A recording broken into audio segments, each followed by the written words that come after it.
Bonsoir à tous, je m'appelle Serge Alain Otto, bonsoir et bienvenue sur le plateau Equinox Soir, votre décryptage quotidien de l'actualité de lundi à vendredi 19h, 21h, 18h, 20h, Greenwich Mean Time. Elle frappe durement l'Europe, l'Amérique, mais même le Maghreb. La deuxième vague de contamination au coronavirus. Le Royaume-Uni, souvenez-vous, confirmait il y a quelques semaines l'apparition d'une nouvelle souche du coronavirus. Ceci a eu pour conséquence le reconfinement d'une bonne partie de l'Europe, de l'Amérique et de l'Amérique du Nord. Sa forte contagiosité inquiète. Mais les vaccins mis au point reste efficace, affirment les experts de l'Union européenne. Cet optimisme ne semble pas être partagé par tous, tellement les vaccinos-sceptiques donnent de la voix ces derniers temps. Mis sur pied en un temps record, moins d'un an après le déclenchement de la pandémie, les personnes candidates au vaccin se font plier dans la plupart des pays ayant lancé cette campagne. Madame, Monsieur, tout à l'heure à 20h, c'est la grande édition d'information présentée par Cédric Nouffelé. Quant à moi, je vous retrouve après pour le débrief du journal. Et tout de suite, Madame, Monsieur, c'est le fait du jour.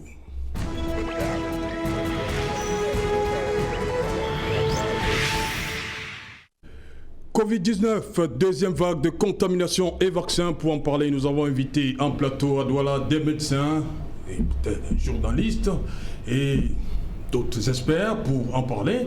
Et nous irons également du côté des États-Unis où nous attendent nos experts que vous avez vus durant lors de la première vague de contamination. Nous irons également en France où nous attend Dr Nokam, que vous connaissez déjà. Je vais commencer par le Dr Bruno Tengang. Bonsoir, bienvenue. Bonsoir à vous. Voilà, bienvenue. Vous êtes pneumologue. C'est ça. En service au centre des maladies respiratoires de Bonanjo, c'est bien cela? C'est ça, oui. Voilà, on va en parler tout à l'heure. Je vais commencer par vous. Je fais d'abord le tour. Bonsoir, docteur Etoile. Bienvenue. Ça fait un bon bout. Oui, bonsoir. Vous étiez là lors de la première vague. Vous revenez pour la deuxième vague, c'est ça?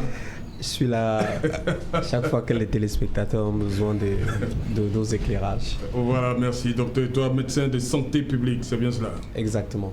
Docteur Galvaris Goudjou. Bonsoir Serge. N'a rien à voir avec la médecine, hein? Oui, plutôt économiste. Voilà. Parce que c'est une variable très importante qui est la variable économique. Ouais, dans tous les cas, cela coûte beaucoup à l'État, cela coûte beaucoup à nos populations. Et généralement, même la grande panique mondiale, c'est parce que ça a un coût extrêmement élevé. D'où l'importance d'avoir parfois un point de vue économique sur la chose. Charles Ngafonga, bonsoir. Bonsoir. J'ai envie de croire que peut-être qu'aujourd'hui, il serait totalement embrigadé par les doctorats aussi, hein. Parce que ça, quand on avait des savants et qui parlent expertise, qui ont un canevas déjà tracé assez souvent, on peut se retrouver dans une situation où on ne regarde pas dans la même direction. Voilà, nous prenons la direction pour dire bonsoir à tout le monde. Nous prenons tout de suite la direction de Deauville en France, où nous attend le docteur Nokam Ghislain. Bonsoir docteur, bienvenue une fois de plus. Je suis Equinox Soir. Oui, bonsoir Serge Alain et bonne année. Meilleurs vœux à tous les téléspectateurs et à tous les compatriotes. Voilà, docteur Nokam, une petite question avant de commencer. Est-ce que vous êtes déjà fait vacciner? Vous faites partie du personnel de santé. Est-ce que vous êtes vacciné déjà?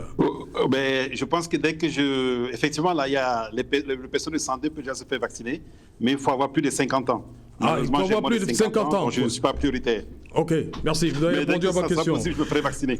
Voilà, on prend tout de suite la direction de Austin, aux États-Unis, dans le Texas. On nous attend, vous l'apercevez en bas de votre écran, le docteur Tapa Faustin. Bonsoir, docteur.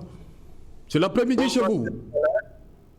Bonsoir Serge Alain, bonsoir à toute l'équipe technique et bonsoir aux copanélistes. Et bonsoir à tous les téléspectateurs et bonne année de Equinox Télévision. Voilà, je vous pose la même question. Vous êtes déjà passé par la case de vaccin? Pas encore, pour plusieurs raisons, Serge Alain. Déjà, il y a eu certaines jurisprudences en tant que praticien. Et ensuite, il y a cette controverse tout autour qui ne laisse pas indifférente toute personne qui connaît un peu plus profondément les vaccins et Voilà, on va parler de cette controverse tout à l'heure. Hein, c'est pourquoi vous êtes conviés. Merci. On revient donc sur le plateau. Je commence par vous, Dr Tengan. Dr Tengan, vous l'avez dit, vous êtes au centre des maladies respiratoires. Est-ce que ces derniers jours, on parle de cette deuxième vague? Est-ce que vous êtes en contact avec des personnes qui présentent les signes, hein? Oui, c'est dernier. Non, il est incontestable qu'après la première vague qui a eu lieu à partir du mois de mars, qui a duré quelques mois, on a eu une période d'accalmie.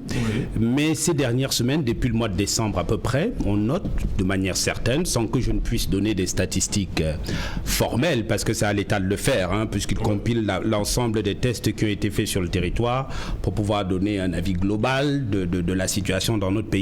Mais nous, praticiens, on constate évidemment qu'il y a beaucoup plus de cas. En consultation encore aujourd'hui, j'ai vu plein de cas de patients qui présentaient des signes. Certains avaient été testés quelques jours avant ou même jusqu'à samedi, et d'autres ont été testés dans la journée. Il s'est avéré qu'ils étaient positifs. Donc incontestablement, il y a une recrudescence du nombre. Et qu'est-ce que vous faites lorsque ils sont positifs? Vous les prenez en charge tout de suite? Ça dépend de beaucoup de choses. Ce qu'il faut savoir, hein, je le dis, j'ai mon confrère et jeune frère Dr. Toi qui est là, dans plus de 80% des cas, cette pathologie passe quasiment inaperçue et complètement asymptomatique. Dans 10% des cas, il y a des symptômes qui sont mineurs à moyens, et dans 5% des cas, des symptômes graves qui mettent en jeu le pronostic vital. Donc il y a certains patients qui n'ont aucun signe, que nous laissons rentrer chez eux et que nous confinons chez eux en suivant un certain nombre de mesures pour qu'ils ne contaminent pas des gens autour d'eux. Et on leur donne aussi une feuille de surveillance pour la température, la toux, l'essoufflement, ainsi de suite. Et s'il y a des symptômes plus inquiétants qui apparaissent, ils reviennent nous voir. Et dans ce cas, on juge en fonction d'autres paramètres s'il faille les mettre sous traitement ou pas. Donc tout le monde n'est pas systématiquement traité avec les fameux protocoles dont on entend parler un petit peu partout. Et d'ailleurs, ces protocoles doivent être adaptés en fonction du malade, en fonction de son histoire médicale et ainsi de suite. Il ne s'agit pas systématiquement de donner exactement la même chose à tout le monde. Il y a des adaptations à faire en fonction des résultats des examens qu'on a fait et en fonction de l'histoire du malade. Donc, pour résumer, une partie des patients va rentrer chez elle, va être confinée chez elle pour éviter de contaminer leur entourage et leurs collègues de travail éventuellement. Une autre partie va recevoir un traitement à domicile, et ceux qui sont les plus graves, notamment ceux qui ont des symptômes respiratoires importants, vont être hospitalisés sous oxygène ou sur un mode ventilatoire un petit peu plus complexe qu'on appelle la ventilation soit invasive, soit non invasive, mais plutôt non invasive dans notre cas parce qu'on ne peut pas faire de ventilation invasive. Donc, et les protocoles sont un petit peu différents en fonction de la sévérité des cas. Donc globalement, voilà la prise en charge qui est faite. Ok, docteur, toi, vous également, vous êtes au contact des malades, on va le dire comme ça. Ces derniers temps, vous avez rencontré des personnes qui étaient déclarées positives?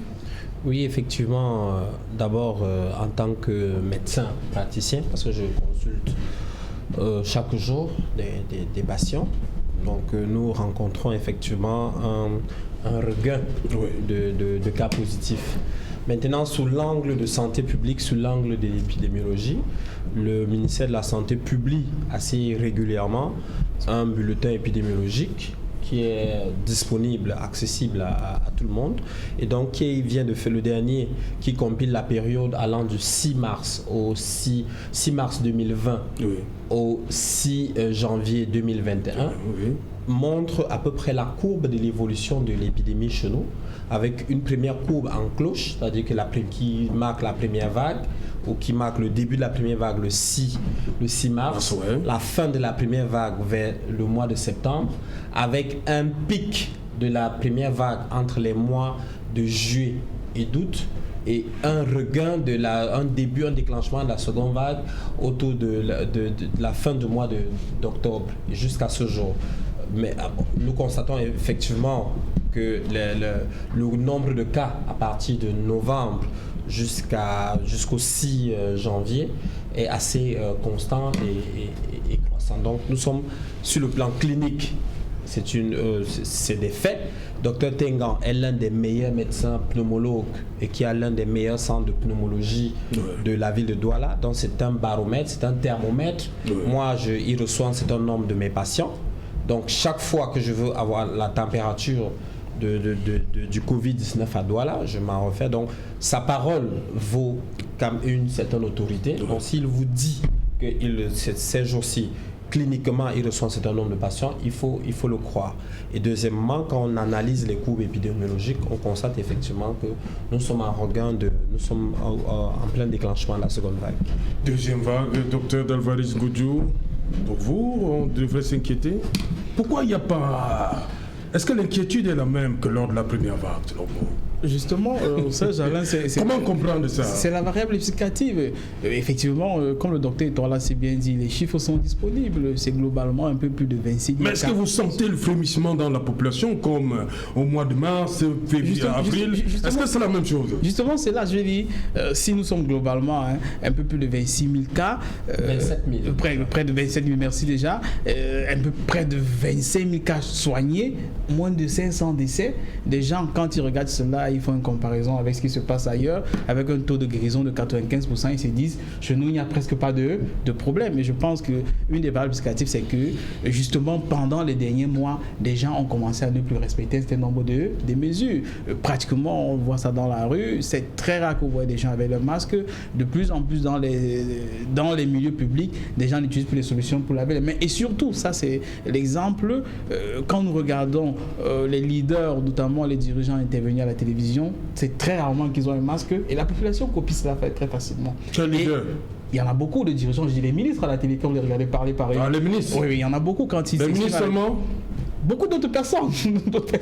Je vais dire, se dit que des gens qui nous regardent, des gens qui regardent la masse, ils se disent généralement que si eux ils en parlent et qu'ils n'ont pas de masque, ça veut dire qu'il n'y a rien de sérieux. Et si nous remarquons que à partir de novembre, décembre, avec les fêtes et tout ce qui s'est passé, je pense qu'il y a vraiment les vagues qui peuvent justifier le fait, comme le docteur le dit, que oui, on remarque qu'il y a de plus en plus de cas. Et ce qui est très préoccupant, peut-être que vous allez aborder ça tout à l'heure, c'est qu'il y a des variables déjà. S'il y a des variantes, il peut y avoir peut-être des couches de résistance. Je parle sous le contrôle des médecins qui sont sur le plateau. Et ça devient un peu plus dangereux. Alors que si nous prenons des mesures, si au niveau de nous, en tant que parents, en tant qu'éducateurs, en tant que pédagogues, nous prenons nos responsabilités d'implémenter les mesures barrières, même au sein de l'entreprise, au sein de la famille, au sein de l'établissement, je me dis que cela pourrait avoir un impact extrêmement positif, surtout que, comme je l'ai dit un peu plus haut, cela nous coûte extrêmement cher à nous tous.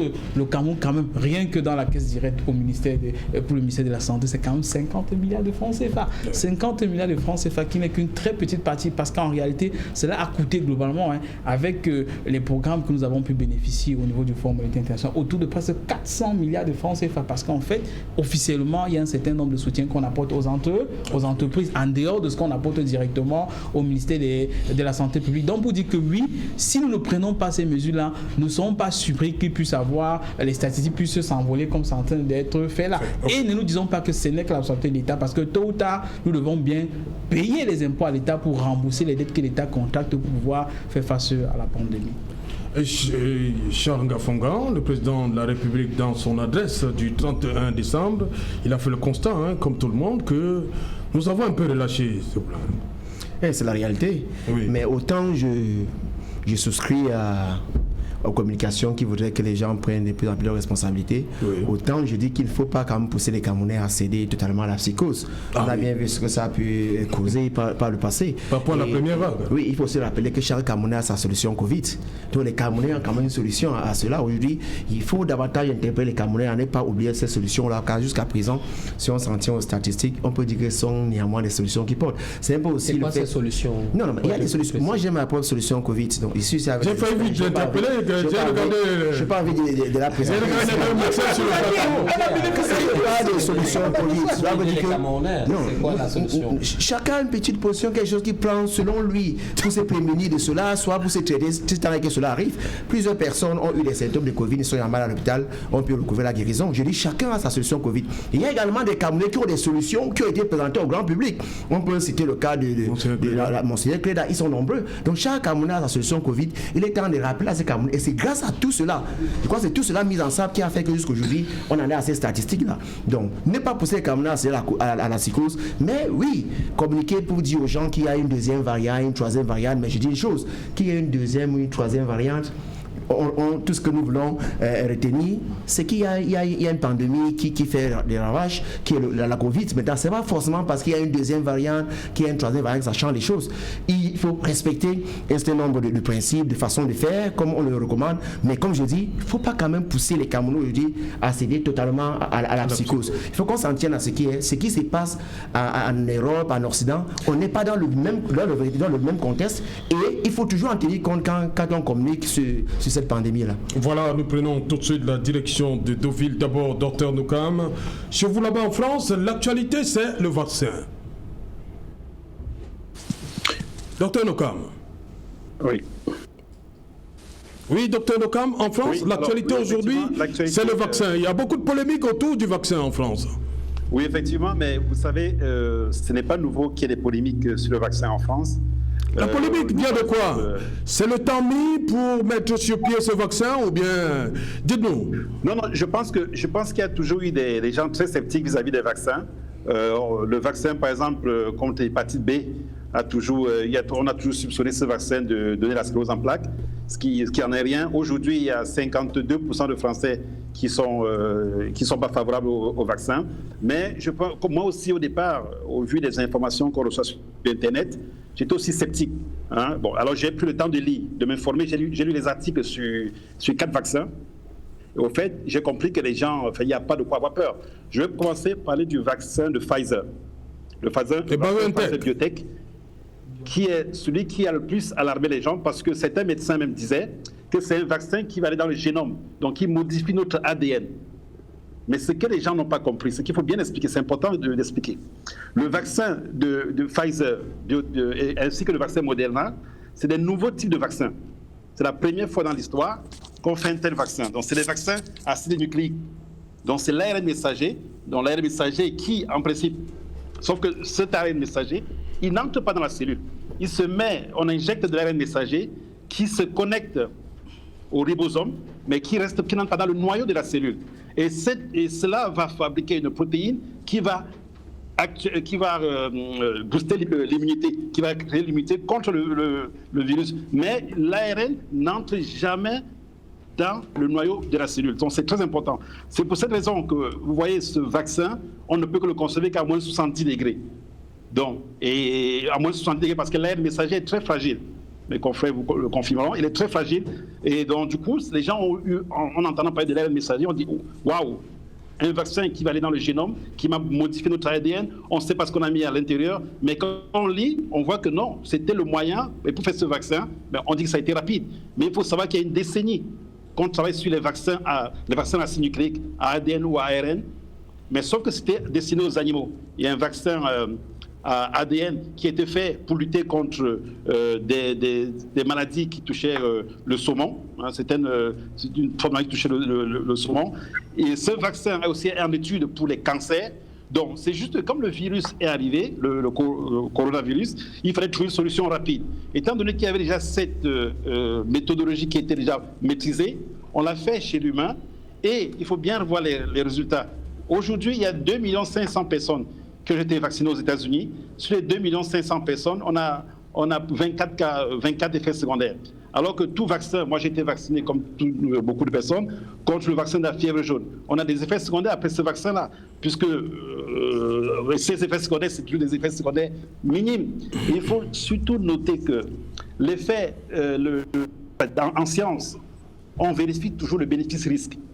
Le risque de ne pas se faire vacciner contre le coronavirus pour les personnes de plus de 75 ans est supérieur au risque du vaccin, sachant que les effets secondaires jusqu'aujourd'hui sont des vaccins très, très, très minimes.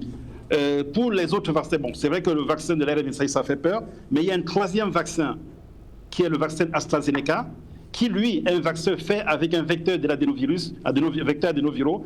L'adénovirus, c'est le virus du rhume, que le docteur Tegam connaît très bien. Donc, je pense que quand ce vaccin arrivera, les gens sont plus rassurés, surtout que c'est un vaccin qui peut être conservé à une température de 2 à 8 degrés, donc très bien pour les pays chauds, alors que le vaccin Pfizer, c'est à moins 70 degrés, le vaccin Moderna à moins 20 degrés. Mais il faut noter, ces gens-là, que tout ce qui est nouveau fait peur. Hein. La nouveauté fait peur, mais moi aussi j'étais sceptique, mais en lisant, on voit que vaincre ce foutu virus, il faut qu'on fasse, qu'on fasse quelque chose, que la population soit immunisée au moins à 60%.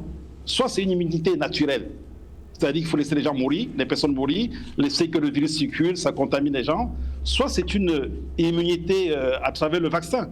Mais franchement, que choisir? Qu'est-ce qu'on veut choisir? C'est logique qu'on choisisse le vaccin qu'on choisisse le vaccin que de laisser les gens malades. Nous sommes habitués au vaccin depuis très longtemps. On a vu que grâce au vaccin, la rougeole a disparu. On a vu que grâce au vaccin, on ne meurt presque plus du tétanos. Donc les vaccino-sceptiques, je comprends bien, mais n'oublions pas le bien qu'on nous en fait, le pas que nous avons fait, l'avancée que la science a faite grâce au vaccin. N'oublions pas le nombre de prix Nobel grâce au vaccin. Donc pour moi, lisons, il y a les informations, n'importe qui peut lire les articles. L'article d'AstraZeneca est publié dans New England, je crois que tout le monde peut lire, et tout est clair. On voit le nombre de cas qui ont été testés. Pour AstraZeneca, c'était 24 000 cas, 24 000 personnes.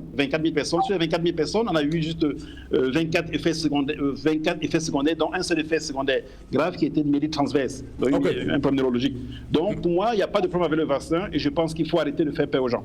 Ok, merci Dr Nokam. On va poser la même question au Dr Tapa du côté des États-Unis. On a vu il y a quelques semaines le président élu Joe Biden se faire vacciner par une Camerounaise, peut-être d'origine camerounaise, je ne sais pas si elle a encore sa nationalité, mais Camerounaise d'origine. Qu'est-ce qui, selon vous, explique ce scepticisme autour du vaccin aux États-Unis aussi? Oui, Serge Alain, je voudrais déjà faire une remarque par rapport à l'intervention de Dr Nokam. C'est vrai, on a des points de vue différents vis-à-vis du vaccin, mais il faut analyser en tenant compte de certains facteurs. Parce qu'en fait, en termes de vaccin, on parle des faits. On ne parle pas des statistiques ou bien des reports des laboratoires, des études. Il y a des logiques en matière de vaccin qu'on ne peut ne pas relever ici. Quand vous parlez du vaccin comme quelque chose qui est salvateur, qui va venir, et quand prenons le Covid lui-même, le Covid qui est à 80%, les gens guérissent avec le temps de traitement. Premier fait, ça vous ne pouvez pas le contester. Deuxième fait, le contaminés se sont recontaminés. C'est un deuxième fait. Vous ne pouvez pas le discuter. Ça pose un problème de l'immunité. Est-ce que ça immunise ou pas? Sinon, la maladie serait le premier élément, ce serait même supérieur au vaccin en termes d'immunité. Il y a des faits, pas discuter. Si les gens se recontaminent après avoir pris la maladie, ça pose la question de l'immunisation. Maintenant, vous parlez des vaccins comme si c'est quelque chose qui a toujours été sain. Je veux revenir la fièvre jaune dont vous parlez. Et la controverse des vaccins, ça ne date pas d'aujourd'hui. Comme si en un an, on pouvait établir l'efficacité d'un vaccin, c'est vraiment erroné. C'est vraiment une fusion sélective des vaccins. Évaluer l'efficacité d'un vaccin en 2 mois. Vous ne pouvez pas en un an. Vous ne pouvez pas évaluer les effets indésirables à court terme, à moyen terme et à long terme en 2 mois, en 3 mois. Non. On ne peut pas évaluer l'efficacité d'un vaccin parce qu'un président de la République s'est fait vacciner. Ce n'est pas possible. Il y a des faits réels. On parle de la vie, on parle de la santé des gens. Maintenant, parlons du vaccin lui-même. Vous avez beaucoup de maladies qui sévissent depuis des années, des siècles, et qui n'ont pas de vaccin. Comment vous pouvez expliquer qu'en 130 jours, autant de vaccins sont nés à partir d'une certaine maladie qui est à 80%, n'est pas offensive. Et quand on parle des statistiques du Covid aujourd'hui, la controverse reste, il ne faut pas qu'on survole les choses, il ne faut pas qu'on se trompe. Les statistiques ne sont pas tout ce qu'on raconte. Ça, ce n'est un secret pour personne. C'est un sale travail, quelqu'un doit le faire. Il faut qu'on ait le courage de dire certaines choses. Je suis persuadé que les statistiques, déjà, ce n'est pas ça. La démarche, ce n'est pas ça. Et quand on parle d'immunité, on survole l'essentiel. Parce que l'immunité ne se cultive pas à partir du vaccin. Je suis désolé. Si vous prenez quelqu'un, on parle du cas de l'Afrique, rentrons dans notre contexte camerounais, où sévit la malnutrition. la pauvreté, la déshydratation à longueur de journée, ce n'est un secret pour personne. Vous voulez que le vaccin vienne ajouter quoi aux populations? Rien de plus, je peux le dire. Aujourd'hui, il faut qu'on se remette face à la réalité. Je suis persuadé qu'on nous distrait beaucoup, mais la réalité est autre chose. Moi, en tant que Camerounais, je suis choqué. Qu'on survole le problème d'eau, qui est un problème, c'est l'eau pour l'immunité, c'est important. Je suis choqué de voir qu'on survole le problème de nutrition pour parler d'un vaccin qui arrive ou une maladie qui à 80% guérit avec un traitement. Je suis choqué de voir qu'on survole le problème des infrastructures pour parler, pour faire l'apologie de quelque chose. Vous imaginez combien de milliards on parle en termes de Covid sur le Cameroun? Et on dit que le Cameroun s'est endetté pour rembourser plus tard. Ça sert à quoi, ça? Ok, merci. Vous avez des problèmes fondamentaux qui ne peuvent pas vous permettre d'accéder à la santé. Merci, docteur Tapa. On va revenir. Je vois docteur Nokam qui veut réagir. Mais permettez d'abord au docteur Tengan de placer un mot sur cette polémique autour du vaccin. Mais je crois que le docteur Etoile va être d'accord avec moi. Je suis plus proche des positions du docteur Nokam que celle du docteur Tapa. Je pense que ça coule de source. Parce que je suis confronté tous les jours à des gens qui n'arrivent pas à respirer. Je peux vous dire que ce n'est pas un spectacle évident. Je crois que ces personnes-là, si on leur avait dit on va vous vacciner avec n'importe quoi, ils auraient accepté s'ils avaient pu revenir sur le temps. Non, pour être plus sérieux, Dr Nokam a expliqué exactement ce que c'est qu'un vaccin. Comment il agit, il a expliqué tous les différents types de... Je suis parfaitement d'accord avec lui, même si c'était extrêmement technique. Mais il y a moyen de le simplifier. C'est pas très très compliqué à comprendre. Et je pense que l'une des choses essentielles à faire, c'est d'informer les gens, de les mettre au courant, d'expliquer, de communiquer, et après, les gens prendront la décision, en connaissance de cause, de se faire vacciner ou non. Mais Serge Alain, on n'en est pas là. Je ne suis pas sûr qu'il y ait une seule dose de vaccin disponible dans notre pays. Puisque justement poser la question. Puisque la plupart des pays, notamment les pays d'Europe de l'Est, se battent pour pouvoir avoir ne serait-ce que quelques doses de vaccin pour leurs personnes âgées. La Côte d'Ivoire, c'est dès février. Oui, c'est ce qu'ils ont annoncé. Entre ce qu'ils ont annoncé et ce qui va se passer... On n'en parle pas encore. C'est quoi le problème? L'Algérie, c'est dans quelques jours déjà. Voilà. Oui, entre ce qui... Non, ce que certains pays, si vous permettez, docteur, ce que certains pays du Maghreb ont fait de manière... Ils ont accepté de tester les vaccins chez eux. Par exemple, le Maroc, ils ont accepté que pendant les phases de test du vaccin, c'est d'accepter qu'on teste une partie de leur population pour pouvoir bénéficier des vaccins. Mais je pense que la problématique chez nous, à l'instant, en tout cas à ma connaissance, je ne sais pas si toi on n'a pas de vaccin disponible, je ne sais pas, je ne peux pas vous dire s'il y en aura. Donc la discussion même sur l'utilisation du vaccin n'est pas encore... Mais en tout cas, Dr Nokam l'a expliqué de manière claire, le vaccin à ARN ou à ADN notamment, c'est un vaccin qui va bloquer une protéine qui se trouve... Une protéine, c'est une substance à la surface du virus. Ça s'explique, hein, je veux dire, la science, ça s'explique, c'est pas de la sorcellerie. Qui se trouve à la surface du virus, et c'est cette protéine qui permet au virus d'entrer dans la cellule, de la détruire et de produire tous ces dégâts-là. On arrive, en utilisant ce vaccin, de faire en sorte que cette protéine ne puisse plus se fixer sur la cellule, entrer à l'intérieur et détruire les poumons. C'est simple. Pour ceux qui sont contre le vaccin, je suis d'accord qu'on n'a pas assez de recul pour analyser, comme on l'a fait pour d'autres pathologies, pour savoir quels en sont les effets secondaires et quelle est la durée d'action éventuelle du vaccin. Mais il s'agit d'une pandémie, il s'agit d'une urgence mondiale grave. Le docteur l'a dit tout à l'heure sur le plan économique. Donc, on a peut-être court-circuité un certain nombre d'étapes qu'on n'aurait pas fait dans d'autres conditions. Et en médecine, pour tout, il y a un problème de bénéfice-risque. Serge Alain Autou, il n'y a aucun médicament qui est complètement anodin. Le paracétamol que les gens prennent tous les jours, si vous prenez une certaine dose de paracétamol, ça vous détruit le foie et vous êtes mort. Mais tout ce que nous faisons en tant que médecins, c'est de juger entre le bénéfice, qu'est-ce qu'on gagne et qu'est-ce qu'on risque. Et notre métier essentiellement, j'espère que docteur et toi va le confirmer, il s'agit de faire l'équilibre entre si je fais telle chose, qu'est-ce que je gagne, qu'est-ce que je risque. Et nous jouons à cet équilibre quasiment en permanence.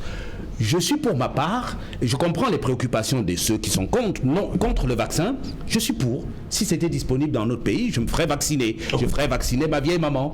Mais il faut qu'on prenne le temps d'expliquer clairement à nos populations et que chacun fasse son choix en fonction de ce qu'il aura compris et éventuellement de ses traitements, comme le docteur le disait tout à l'heure. Il y a des traitements individuels.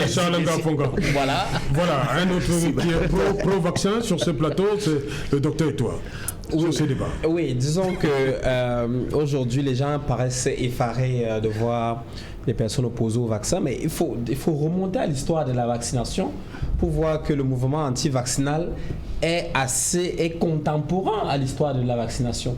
C'est-à-dire que je vais vous donner juste une minute pour la thème, l'ancêtre de la vaccination s'appelait la variolisation parce que c'était la variole, la première maladie, la grande pandémie mondiale, c'était la variole. Et donc, à l'époque, dans l'Empire ottoman, on avait constaté qu'on ne contractait la variole qu'une seule fois dans sa vie. Et donc, après, les gens, donc, on mettait en contact des personnes varioleuses et des personnes saines pour que les personnes saines puissent contracter la variole. Et donc, quand cette pratique a été ramenée en Angleterre, les gens, c'était un succès phénoménal, mais les gens également étaient opposés. On dit que mais ça c'est une pratique, vous venez avec ça d'Orient et tout ça, ce sera pas utile ici. En plus c'est une femme et tout ça. À l'époque, le mouvement féministe n'était pas aussi fort qu'aujourd'hui.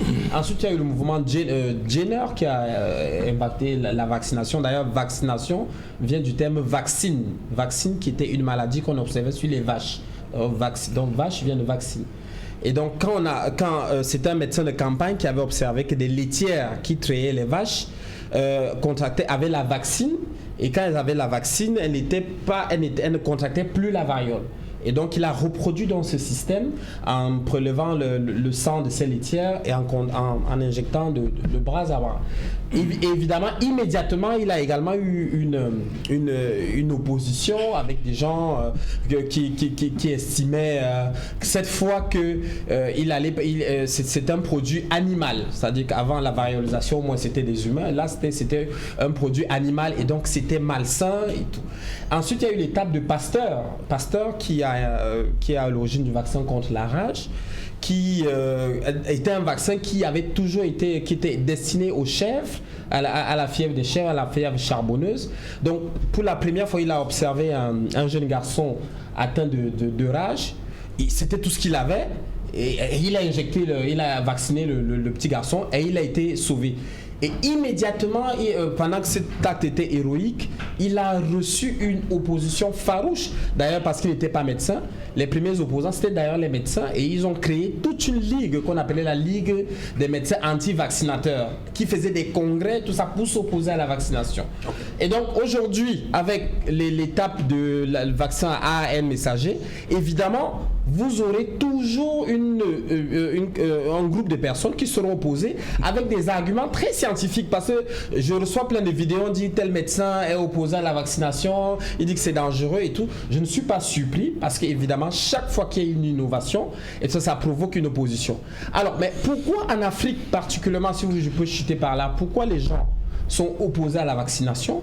Il y a à peu près 4 groupes de personnes qui sont opposées à la vaccination. Le premier groupe, c'est des personnes qui doutent de l'efficacité. J'ai suivi des gens dire que voilà, effectivement, c'est un vaccin qui date de moins de 3 mois. Voilà, est-ce que c'est efficace? Est-ce que c'est pas dangereux? Et tout ça, c'est le premier groupe de personnes. Le second groupe de personnes, ce sont des personnes qui ne veulent pas être prises pour des cobayes. Ils disent que vraiment ne nous prenez pas pour des cobayes et consorts et tout.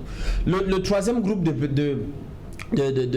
personnes, ce sont des gens qui croient en un certain nombre de théories du complot, c'est-à-dire que voilà, on va injecter des puces, on va faire stériliser les jeunes filles, voilà. Donc le mouvement anti-vaccinal s'explique à la fois sur le plan scientifique mais également sur le plan sociologique. Donc il ne faut pas être surpris, il faut tout simplement améliorer la communication pour que ce soit accepté. Voilà, merci d'abord Dalvaris Ngoutou. Ce débat-là, est-ce que ça peut rassurer les populations qui seront peut-être amenées dans les jours à venir à être vaccinées? que les médecins déjà ne s'entendent pas sur le vaccin.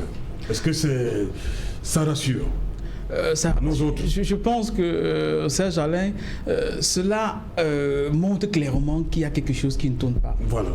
Pourquoi il n'y a pas unanimité? Il y a un aspect géostratégique dans la chose qu'il ne faut pas oublier.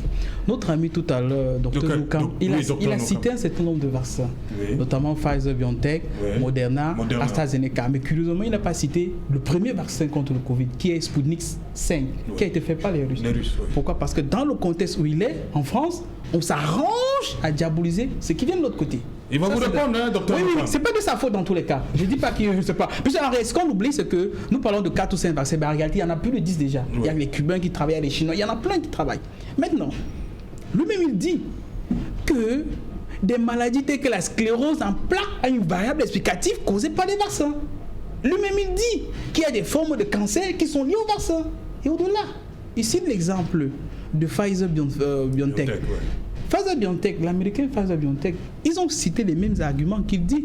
Mais curieusement, il y a de cela après quelques décennies, ils étaient au Nigeria, fait un vaccin contre la méningite. Jusqu'à aujourd'hui, il y a des enfants au Nigeria qui sont paralysés. C'est des faits scientifiques. Il y a vérifiables. Il y a des enfants au Nigeria qui ont des formes de cancer. Jusqu'à aujourd'hui, l'État nigérian n'a même pas vraiment été dédommagé. Les enfants là souffrent aujourd'hui. C'était vacciné par Pfizer, l'américain. C'est pas de la magie. Ce sont nos enfants.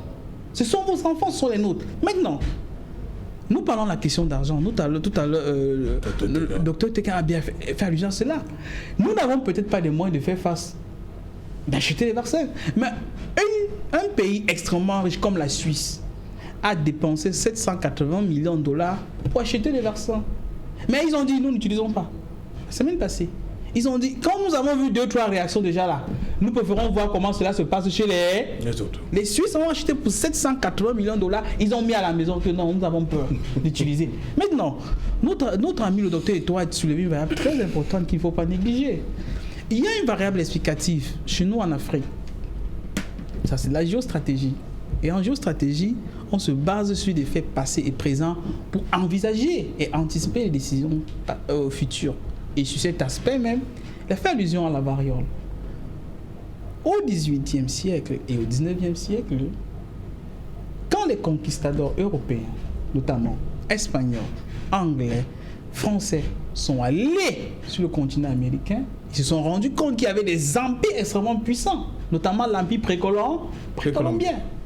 Mais quand ils se sont rendus compte qu'ils ne pouvaient pas faire face à ces empires qu'ils ont utilisés, ils ont offert des couvertures aux Indiens. C'était des couvertures qui étaient contaminées de la variole. Ces couvertures ont décimé les populations. Des centaines de milliers de morts. Parce qu'il y a des ennemis amérindiens qui ont disparu à cause des couvertures qui avaient été offertes.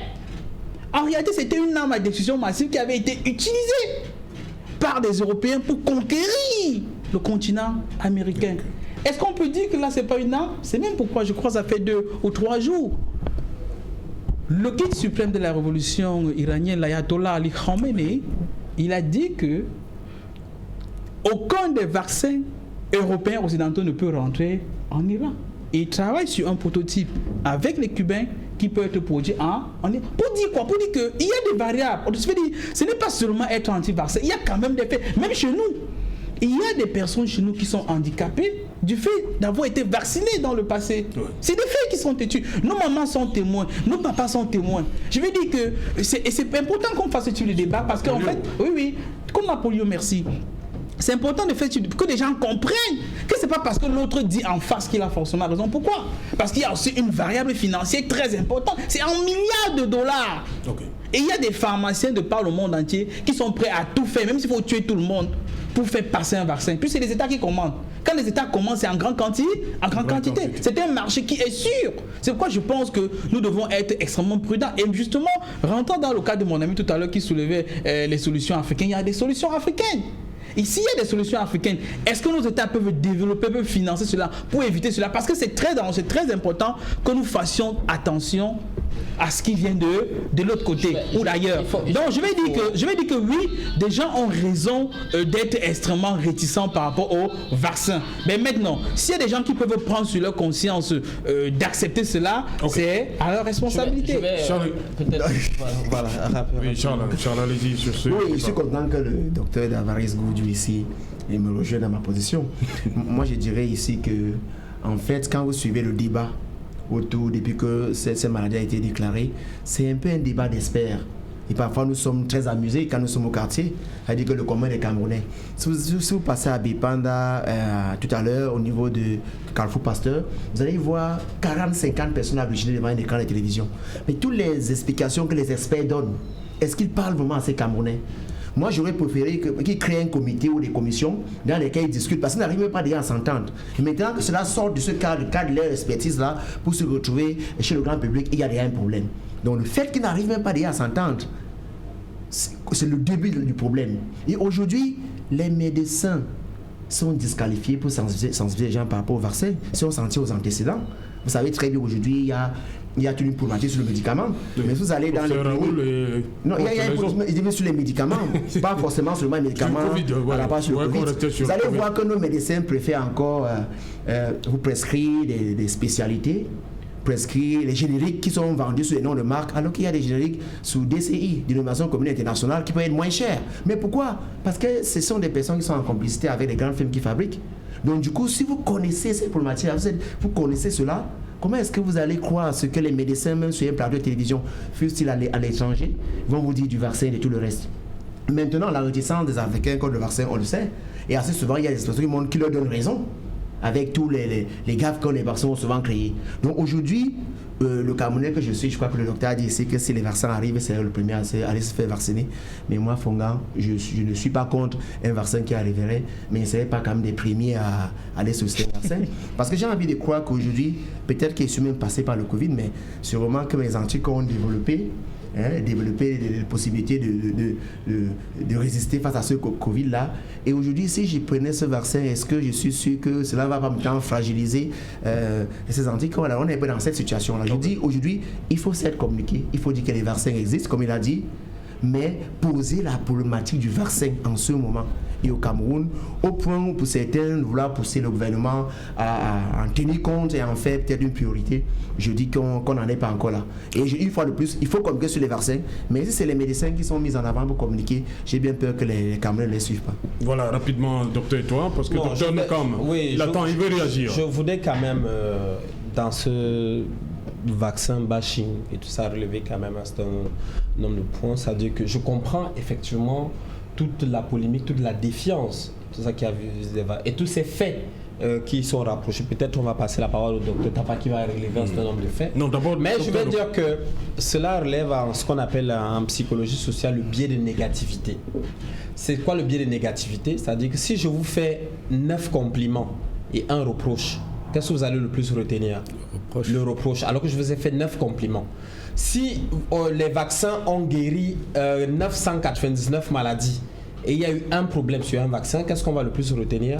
C'est le problème sur les vaccins. C'est comme ça en fait que le cerveau humain est fait. C'est-à-dire que si vous êtes en brousse, vous pouvez rater 10 arbres fruitiers, mais vous allez tomber sur le 11e, c'est pas un problème. Mais si vous ratez le bruit d'un tigre, vous allez finir en saucisson.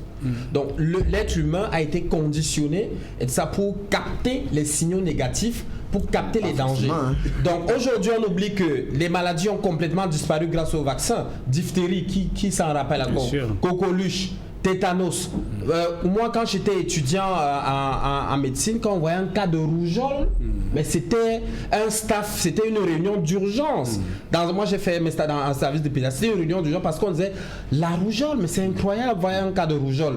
Et aujourd'hui, la rougeole, c'est presque banal. Alors que la rougeole est une maladie évitable par la vaccination. Donc aujourd'hui, on néglige la vaccination. Les maladies émergentes et réémergentes qui avaient disparu commencent à apparaître. Donc il faut faire très attention avec des personnes qui prennent la parole sur la place publique, et ça pour dire tout et n'importe quoi. Voilà, merci. J'ai vu le docteur Nokam qui veut à tout prix absolument rebondir après les déclarations du docteur Tapa. Docteur Nokam. Oui, merci Serge Alain, parce que je boue depuis tout à l'heure, suite à tout ce que j'ai entendu. Je pense que nous devons être sérieux et responsables. Parce que faire ce tel bashing du vaccin, quand on connaît ce que le vaccin nous a apporté, qui parmi vous serait d'accord que son enfant ne soit pas vacciné contre la poliomyélite, ou contre la coqueluche? Donc, je veux dire, il faut noter que, quand je vous la méningite à l'extrême nord du Cameroun, je veux dire, il faut noter, comme tout médicament, les médicaments ont des effets secondaires. Je n'ai pas dit le contraire. Les effets, et nous, en tant que médecins, nous avons la responsabilité d'expliquer aux patients.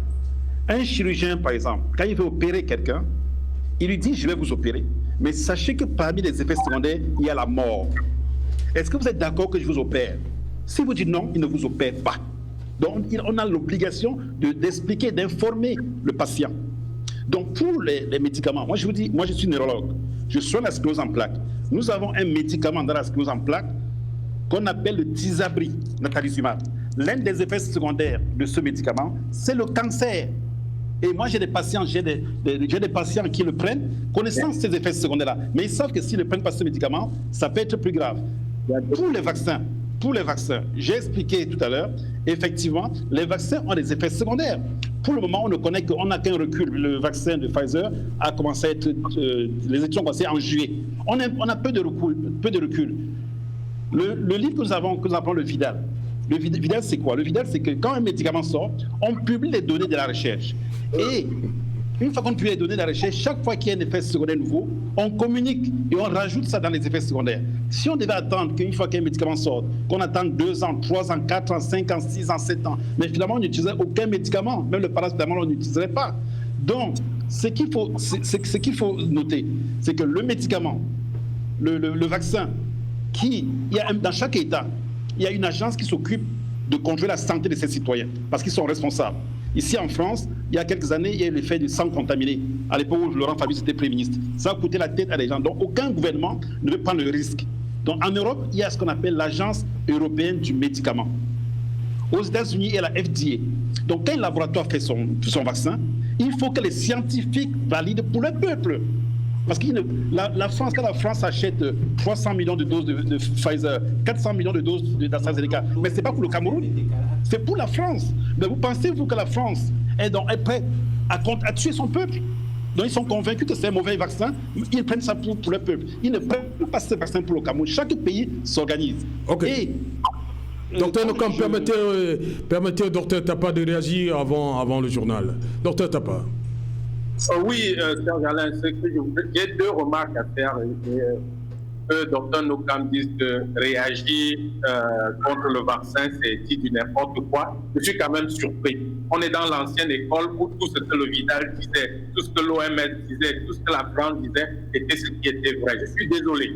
La science, c'est les évidences, docteur Nokam. On parle des évidences qui peuvent être vraies aujourd'hui et fausses demain. Ça, c'est la science. Si on est en science, il faut bien qu'on se le dise. Ça, c'est pour apporter la précision académique. Maintenant, sur le plan éducatif, au sortir de cette émission, le commun du mortel devait comprendre qu'est-ce qui est bien pour lui et qu'est-ce qui n'est pas bien pour lui. Nous, on n'a jamais dit que le vaccin n'était pas utile. Moi, je ne l'ai jamais dit. Mais je dis, je juge les faits, je juge les évidents et je dis, c'est trop pour parler d'un vaccin ou une maladie qui, à 80%, peut guérir avec ou sans traitement. Ça, vous ne pouvez pas le contredire. Mais pas chez plus de 75 ans. De l'autre côté, je suis désolé, de l'autre côté, il y a une bonne façon assez naturelle pour développer son immunité, qu'on gagnerait à expliquer aux populations que c'est un vaccin qui ne sera même pas d'ailleurs à la portée de tout le monde. On parle d'un vaccin qui n'est même pas encore sur le terrain.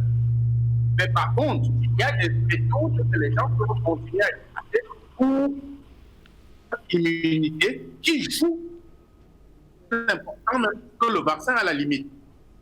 Il s'agit de quoi, monsieur Nukam? C'est de l'eau, j'en ai parlé tout à l'heure. L'hydratation du corps, c'est un facteur de l'immunité qu'on ne peut pas contredire. On ne va pas tomber dans les détails académiques ici, mais il faut expliquer aux gens que boire de l'eau, c'est important. On fait l'émission, on est au Cameroun, il faut qu'à la fin de l'émission, les gens puissent en tirer quelque chose. Tant que leur nutrition, ça fait un plus dans leur immunité. Et dans les circonstances actuelles, si vous faites attention à ce que vous mangez, ça peut vous aider. Il faut expliquer aux gens que leur méthode empirique, c'est-à-dire boire le ginger, boire l'eau d'indolé, boire le filet de crème et tout ça, ce n'est pas mauvais. Il faut leur expliquer que ça leur apporte la chlorophylle qui oxygène le sang et qui peut renforcer le système immunitaire. Il faut expliquer aux gens que les méthodes naturelles actuelles disponibles peuvent les aider avant qu'on ne lutte. Il s'agit de lutter contre une épidémie, pas d'attendre le médicament miracle. Il s'agit d'expliquer aux gens qu'ils ont des recours familiaux avant d'attendre le secours même de l'État.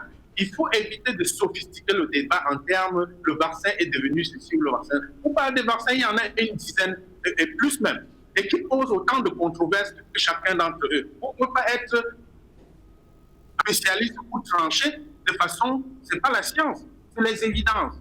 Vous pouvez ne pas être content par rapport à ce qu'on dit contre le vaccin, mais vous devez prendre du recul pour juger plutôt. Pour juger ce que vous dites. Donc, moi, je pense, au finish, c'est une question des évidences scientifiques. Évident que c'est prudent pour donner aux gens. On va y adhérer, mais il ne faut pas forcer la main. Il faut permettre... Le taux d'efficacité de Pfizer, c'est 95%. Le taux d'efficacité, c'est 95%. C'est une évidence. Les gens comprennent. Être critique, ce n'est pas un crime. Et que l'attitude d'un médecin normal, face à chaque situation, c'est d'avoir cette réserve et d'analyser avant d'avancer. Une position tranchée, au point où vous pensez que les autres qui parlent contre le vaccin sont des mauvais, non. Okay. Voilà les précisions. On a du mal, on a vraiment du mal à recevoir le docteur Tapa. Donc on va continuer avant le journal sur ce plateau. D'abord, docteur, oui. Bon, on va revenir. On annonce de l'autre côté la pub. Dans un instant, donc, après la pub, ce sera le 20h de Cédric Noufélé.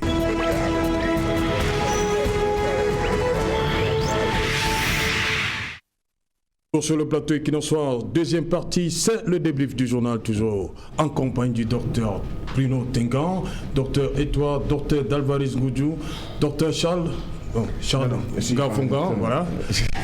Et bien évidemment, docteur Nokam et docteur Tapa qui nous attendent du côté et de la France et des États-Unis. Docteur Dalvaris Goudjou, comme je l'ai dit, un mois de janvier particulièrement sanglant dans le cadre de la crise de nos zones. Justement, particulièrement sanglant, Serge Alain. Et la particularité, c'est qu'on a comme l'impression qu'il y a un glissement.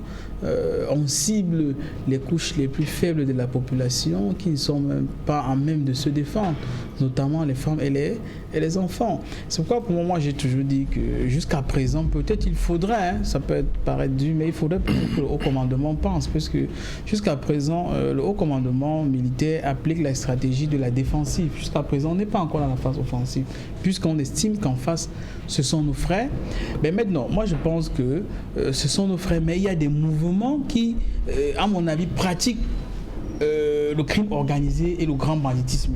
Puisque quand vous prenez des gens en otage parce que vous demandez de l'argent, si l'on a regardé les éléments qui ont fuité au niveau de l'enquête, par exemple, lors du dernier massacre à Kumba, il se disait que des gens auraient demandé une somme d'argent à la promotrice de l'établissement qui n'avait pas donné.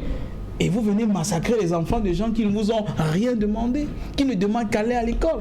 Là, ce n'est pas une revendication politique. Ça, c'est du crime organisé. Ça, c'est du banditisme organisé. Et face au banditisme organisé, c'est important qu'il puisse avoir une réponse. Et quand donc, les responsabilités de l'État, c'est de sécuriser les biens et les personnes. Et en ce moment-là, l'État devrait prendre ses responsabilités, à mon avis, pas seulement rester au niveau de la défensive, mais aussi regarder les aspects de l'offensive. Puisque dans tous les cas, s'il faudrait vraiment implémenter une vraie stratégie offensive, je suis convaincu que ces personnes vont être déroutées. Mais maintenant, si on reste toujours à la défensive, je suis convaincu que peut-être dans les mois à venir, nous allons encore être ici en train de faire un débat parce qu'on aurait massacré les femmes et les enfants et que tout le monde aurait dit je ne sais pas qui l'a fait. Mais toujours est-il que c'est quand même les enfants des gens.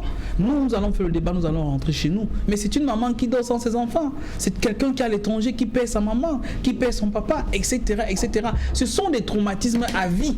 Au-delà de ça, de l'aspect économique, nous connaissons des gens qui désertent les villages, qui désertent leurs maisons. Les maisons, nous avons vu dans les images de vos collaborateurs, des villages qui sont incendiés, des écoles qui sont brûlées, les hôpitaux qui sont détruits. Mais tout cela mène à quoi? Est-ce que c'est vraiment une revendication, ça? Moi, je pense que cela traverse de plus en plus les bornes et je pense que le haut commandement devait prendre les dispositions pour sécuriser les biens et les personnes. Ok. Charles Ngafonga, votre regard sur ce qui se passe depuis le 1er janvier dans le nord-ouest et le sud-ouest. Oui. Beaucoup de sang coule depuis le début de l'année. Je crois qu'une fois de plus, ces groupes sécessionnistes-là poussent un peu le bouchon beaucoup plus loin. Donc il serait d'accord ici avec le docteur Davaris qui pense qu'il faut que l'État prenne véritablement ses responsabilités. Car à côté de l'État, il y a aussi les Camerounais, les hommes politiques qui de plus en plus se délectent du sang, se comportent comme des véritables charognards. C'est-à-dire que quand il y a des actes comme ça, au lieu de dénoncer ces actes, parce qu'il est inacceptable, pour quelque raison que ce soit, des gens prennent les armes, font tuer les Camerounais, les enfants et tout le reste, contre la République, quelles que soient les raisons, quelles que soient les motivations, il est temps que nous dénonçons cela. Quand on les trouve sur les circonstances atténuantes, vous savez, les hommes politiques qui les trouvent atténuantes, j'ai envie de croire que si le Cameroun tout entier, si nous dénoncions cette barbarie, si nous disons à ces frères-là que oui, vous avez des bonnes raisons de vous plaindre, mais ce n'est pas par cette voie-là. Là, je crois que les choses pourraient bouger. J'ai suivi le chef Sekoundiou qui parlait d'une union sacrée de tous les hommes politiques, oui. Et qu'en 2021, quelque chose pourrait se passer au Cameroun. Sauf que pour lui, il a dit que c'est Dieu qui pourrait être derrière ce qui pourrait arriver. Moi, je ne crois pas trop au mécanisme révolutionnaire. Je crois que c'est l'action révolutionnaire. Donc, si tous les Camerounais se mettent ensemble, s'ils le veulent, on pourra véritablement faire bouger les lignes. Et comme l'a si bien dit le docteur Davary ici, il faut vraiment que l'armée monte d'un cran, car les populations aujourd'hui ne sont pas d'accord avec ces sionistes. Donc, les populations sont même prêtes à aider l'armée si tant est qu'elle veut. Donc, vous êtes pour une solution militaire? Ah oui, mais écoutez, aujourd'hui, quand on passe sur Midi, c'est un peu comme si vous avez deux groupes qui s'enfoncent. On vous a dit que ce sont des bandits. Ça, c'est des groupes organisés, c'est des bandits. Je sais très bien de quoi je parle. Moi, je suis originaire de cette partie du pays. Donc, je sais de quoi je parle. Nous avons des frères là-bas qui vivent le martyre. Vous avez des jeunes frères qui sont transformés en Amazoniens, qui rendent la vie dure à leurs frères au village. C'est des règlements de compte. C'est des gens qui veulent s'enrichir, des gens qui n'ont pu rien faire de leur vie par le passé et qui veulent prendre leur revanche sur ceux qui se battaient. Par exemple, moi, je vous dis, je suis persona non grata. Donc, pour moi, je vois que j'ai un cousin qui me disait que quand il me regarde, ils disent celui-ci, the way you can chop him. Donc, la manière qu'il peut me découper, souvent quand il me regarde, il m'a rappelé cela hier, que vous, comme ça, pour eux, vous êtes, ils ont dit que vous êtes la chair qu'on aimerait bien dévorer là-bas. Simplement pourquoi? Parce qu'on vous accuse de travailler pour la République ou peut-être de passer sur les médias. Donc, c'est des règlements de compte, c'est pas forcément parce que j'ai un problème personnel avec ces gens-là. Je pense que les populations ne sont pas d'accord. Et si on s'appuie sur ces populations-là, elles peuvent vraiment être d'une grande importance pour mettre fin à cette guerre-là. Docteur Tenga, ça fait bientôt 4 ans que ça dure. Le sang continue de couler. Hein. Il y a eu le dialogue national. Vous, le médecin, quelle thérapeutique il faut administrer là, pour le cas de la crise de Nord-Ouest et Sud-Ouest? C'est extrêmement triste pour l'ensemble des gens, mais mon avis personnel, qui n'est qu'un tout petit avis de médecin, c'est que je pense que la guerre, la violence, personne ne gagnera. Je pense qu'il faut en parler, il faut discuter, il faut trouver des solutions. Parce que, je veux dire, Cédric tout à l'heure disait que le commandement de l'armée a initié une enquête, on verra bien. Mais ceci dit, je suis quasiment convaincu que tant que des bonnes volontés ne s'asseyent pas pour essayer de résoudre ce conflit, il y a eu un conflit, je ne sais plus, en Colombie qui a duré des trentaines, plus de 30 ou 40 ans. Une fois que les deux camps, entre guillemets, ont décidé de s'asseoir et de parler, ben on a trouvé une solution, même si elle est bancale, mais au moins des gens sont sortis de la brousse et puis le pays commence à fonctionner. Je pense que la solution militaire, je ne suis pas certain que ce soit l'unique solution. Voilà. Docteur, et toi, quel médicament pour le nord-ouest et le sud-ouest? Disons que il y a plusieurs aspects. Il y a déjà de médecins, évidemment, nous déplorons toutes ces pertes en vie humaine, ces blessés qui se comptent par dizaines. Donc, et il y a un aspect qui n'est pas toujours très évoqué, qui est celui de la santé mentale. La santé mentale, ça veut dire que déjà le soutien psychologique aux blessés, aux militaires. Je ne sais pas. Vous oubliez les populations elles-mêmes? Je vais y arriver. Voilà, oui, c'est-à-dire qu'aux blessés, aux militaires, aux populations. Quand il y a un massacre comme ça, il faut des cellules de crise, il faut des cellules psychologiques. Parce qu'on pense toujours, même les militaires sont des personnes faites ne sont pas des personnes en fer, ce sont également des personnes faites de chair. Ce sont des personnes faites de chair avec des émotions. Donc quand il y a des chocs comme ça, même elles doivent être soutenues, les victimes doivent être soutenues, la population doit être soutenue. Donc il y a un gros aspect de soutien de santé mentale qu'il faut mettre en jeu. Donc on en appelle évidemment aux experts en santé mentale, aux autorités, de pouvoir, en plus de toutes les autres solutions qui sont déjà mises en place, d'ajouter de la santé mentale. Maintenant, de mon avis sur la crise, je pense que il ne faut jamais s'arrêter. En plus, il n'y a pas qu'une seule solution, je ne pense pas. C'est un conglomérat de solutions qui sont civiles, militaires, et il ne faut pas s'arrêter parce que quand on voit tous les grands conflits dans le monde, je crois que ça ne s'est pas arrêté à une seule séance de dialogue. J'entends toujours dire le grand dialogue, qu'est-ce que ça produit? Je vois le conflit palestinien, il y a déjà eu, une centaine de rencontres, l'accord de Camp David, l'accord de Sicile, l'accord d'Oslo. Il y a énormément eu d'accords. Tous les conflits, que ce soit, je crois, le Sahara occidental, c'est jamais terminé. Le Maroc. Au Maroc. Donc, il faut une succession de rencontres, de dialogues. Donc, on ne s'arrête pas, c'est pas une solution magique où on dialogue, après tout le monde rentre. C'est une démarche itérative. C'est-à-dire, on commence, on continue, on revient derrière, on continue, on revient derrière. Il ne faut pas s'arrêter, il ne faut pas avoir honte de recommencer, il ne faut pas avoir honte de s'asseoir, de continuer à discuter, tout en procédant, en continuant à maintenir l'intégrité territoriale du pays. Voilà, on va prendre également les avis de nos compatriotes. D'abord, Dr Nokam, en France, à Deauville, plus précisément, Dr Nokam. La guerre, le conflit dans le nord-ouest et le sud-ouest, il dure, mais le mois de janvier, comme beaucoup l'ont relevé, est particulièrement sanglant. Quel est le médicament pour vous, ce que vous pouvez prescrire? J'ai un médicament miracle qui est la paix. C'est-à-dire qu'il faudrait qu'on essaie de trouver entre frères et sœurs, parce que nous sommes tous les enfants du Cameroun, une solution pour que cette guerre s'arrête. Parce qu'on voit tous les jours les vidéos qui circulent sur les réseaux sociaux, des enfants égorgés, des femmes égorgées. C'est triste et ça nous fait honte pour notre pays, nous qui sommes ici. Et quand les gens d'autres nationalités nous en parlent, on ne sait pas trop comment répondre. Donc il faudrait vraiment qu'une fois pour toutes, nous Camerounais, les Camerounais, que nous asseyons tous ensemble pour résoudre ce problème, parce que bon, ce n'est pas la peine de savoir qui a raison, qui a tort, mais il faut vraiment qu'on règle.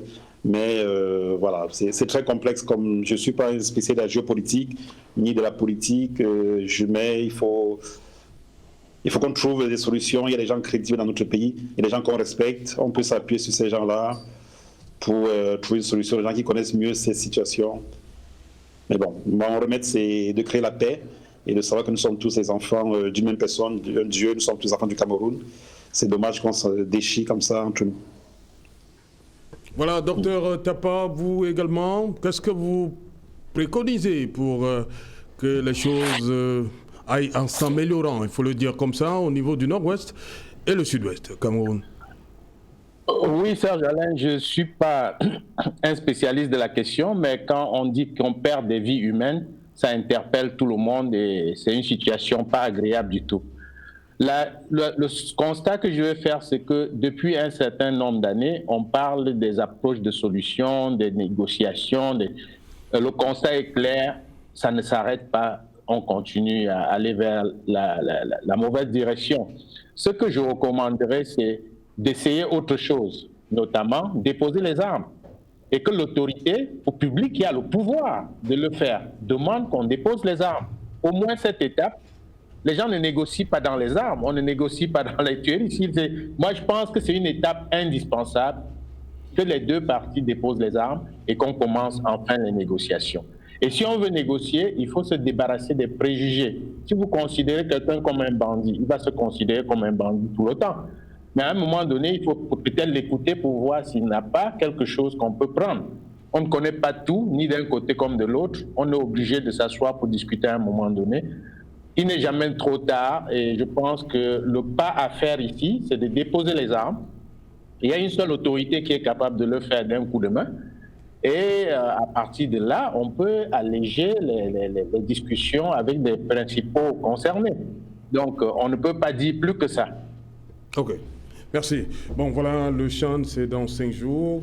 Vous avez suivi les Camerounais dans le journal yaoundéen, dans le journal de Cédric Noufélé. Ils disent qu'ils ne sentent pas la température véritablement montée. C'est quoi? C'est toujours Covid? Oh, pas forcément. On accusait Covid, 2020, tout c'était Covid. Pas forcément, et ça c'est le paradoxe du Cameroun. Le Cameroun on ne communique pas assez sur cette... On se dit que tout le monde est au courant que samedi... Je pense que c'est plus que cela. Puisque le Cameroun est l'un des pays en Afrique qui a le plus de support de communication. Oui. On a plus de 200 chaînes de télé pratiquement au Cameroun. Il y en a plein là. Mais comment se fait-il que ce soit les membres du comité d'organisation, le COCAN, que ce soit l'autorité de tutelle, pourquoi ne pas approcher les médias? Si vous avez de l'information, allez, il y a des possibilités. Nous sommes un pays qui a plus de 10 000 entreprises. C'est même une opportunité pour les entreprises de se faire connaître. Et c'est une stratégie qui a été proposée à ces entreprises de mieux se faire connaître, même au niveau des barrières. Ils sont prêts à le financer parfois. Si vous dites, vous pouvez mettre votre logo ici, là, vous communiquez à propos de ça, c'est pas quoi. Généralement, ça passe. C'est ce qu'on fait dans des pays. C'est ce qu'on appelle les partenariats publics-privés. Mais si tout le monde croise les bras, on se dit que tout va se faire. Et c'est ça le grand paradoxe, c'est que nous avons dépensé beaucoup de milliards pour ces stades-là, mais il faut bien les rentrer. Pour qu'ils puissent avoir des rentrées, il faut communiquer. Il faudrait qu'une entreprise qui est dans un coin au sud-ouest par exemple, qui a les difficultés économiques liées à la sécurité, se dit que si je me déplace, que je migre à Douala, à Yaoundé, c'est pas, ou à Limbe, et que je communique, je pourrais toujours continuer à vendre mes produits. Mais pour cela, il faut l'inciter à cela. Je tends la pêche vers un de vos éléments tout à l'heure. Nous avons vu par exemple lié à l'actualité à l'est du Cameroun, avec les 150 Chinois qui sont rentrés au Cameroun et que l'État les assiste plus même que les Camerounais qui sont en difficulté. Mais quand les médias privés s'approchent pour pouvoir couvrir l'événement, on leur dit vous n'avez rien à voir. Mais si vous les reculez, vous les mettez de côté, ce n'est pas bien. Surtout que nous avons un événement important qui est en train d'arriver. C'est très important que dans la stratégie de communication, que l'on puisse impliquer les supports médiatiques privés. Si tout le monde reste de son côté, je suis convaincu que nous allons beaucoup dépenser. Et tout le monde le sait, mais la communication a un impact important dans nos décisions d'achat. C'est-à-dire, il y a des actes d'achat que vous effectuez dans un supermarché parce que vous avez vu une banderole, parce qu'il y a une hôtesse qui vous incite à dire, monsieur, s'il vous plaît, venez, il y a une promotion ici, là. Si on ne le fait pas, chacun va rester chez soi. Et les gens qui ont imprimé des maillots, les gens qui ont acheté des maillots, et les gens même qui ont acheté des espaces de communication sur les sports médiatiques ne vont peut-être plus payer les factures après, puisqu'en fait, quand vous achetez un espace pour communiquer, il faut bien rentabiliser cela. Mais si après vous n'avez pas rentabilisé cela, vous avez du mal à payer les factures. Je pense que le COCAN le ministère de tutelle devrait revoir sa stratégie. C'est extrêmement bon. Cela ne ressent pas, on ne se ressent pas que d'ici quelques jours, on a un grand événement continental qui va se dérouler. C'est votre sentiment également, Charles? Non, moi je pense que les médias font le travail. Hein. Si vous faites le tour des rédations, vous allez voir que les gens ont aménagé les plages, les espaces, des plages spéciales vraiment pour cette chaîne-là. Donc ici, ce qui faisait problème, c'était la communication gouvernementale, notamment la communication grand public à travers l'affichage. Et si on se rend compte que c'est le même comité, c'est le COCAN, le comité d'organisation de la CAN qui gère également le champ. Et on sait qu'à un moment, ce comité a dépensé beaucoup d'argent dans l'affichage. Surtout, il y avait un message prêt le jour dit, a suffisamment dépensé pour communiquer sur l'affichage, au niveau de l'affichage, mais que la communication n'a pas eu lieu. Donc j'ai envie de croire ici que sûrement que le budget qui a été imparti, notamment pour le champ, en ce qui concerne la communication grand public à travers l'affichage, est épuisé. Car rien ne peut justifier cela. Si tant est que ce budget, il est là. Donc sûrement que dans ce budget-là, tel qu'on l'avait organisé, ce qui a été imparti pour la communication au niveau du grand public, l'affichage est sûrement dépassé. C'est ce qui peut justifier cela. Car est-ce que vous pourriez donc garder cet argent, si tant est que cela était destiné à ce type de communication-là, pour l'investir ailleurs? Docteur Tengan, vous êtes au courant que ça commence samedi, non? Donc, on n'a pas besoin d'affichage. Je vais certainement vous décevoir tous. Comment ça? Je suis au courant de rien. Je ne savais pas qu'il y avait une... Docteur Tengan, merci. Je ne savais pas qu'il y avait une compétition de football au Cameroun. Vraiment, je suis désolé, je ne savais pas. La photo Covid, hein, je savais que ça parlait d'un truc, mais de la CAN, oui, ça je sais que oui, mais... La CAN, c'est en quelle année, docteur? Je crois que c'est cette année, non? Ou l'année prochaine, je ne sais plus. Moi, Docteur, franchement, merci beaucoup. Docteur, toi, vous êtes quand même, ça commence samedi, non? Je suis parfaitement au courant. Oui. Bon, je sais que pour penser qu'il y a plusieurs facteurs. Il y a évidemment le facteur Covid qui joue. Je pense également qu'il y a la perception d'une compétition inférieure. Le chat, ça n'intéresse pas beaucoup. Par exemple, il n'y a pas de tête de gondole, il n'y a pas des stars attendues. Comme les Samuel Eto'o et tout ça, les Coq et tout. Donc, je pense que. Mais à titre personnel, j'irai à l'ouverture du Cameroun Zimbabwe. Oui, je peux pas. Un spectateur je serai au stade Amadou Ahidjo. Et j'invite tout le public à massivement. Il va nous en dire davantage Sylvestre Hippolyte Zangaou parce qu'il est déjà là. Bonsoir Sylvestre, au menu de 100% foot tout à l'heure. Bonsoir Serge Alain, 100% foot parlera essentiellement du championnat d'Afrique des Nations ce soir. À 5 jours du coup d'envoi de la compétition, les joueurs de l'équipe nationale de football après du Cameroun ne savent pas ce qu'ils vont percevoir en termes de primes et autres durant cette compétition. Pourtant, un décret du président de la République signé en 2014 fixe l'organisation de tout cela. C'est depuis 6 mois en fait que les débats autour de cette affaire de discussion des primes que les joueurs vont percevoir pour prendre part au CHAN devaient être ouverts. Mais jusqu'à ce jour, aucun des joueurs dans la tanière ne sait encore ce qu'il va percevoir. Alors, est-ce que cela peut expliquer les contre-performances qu'enchaîne cette équipe dans sa phase de préparation?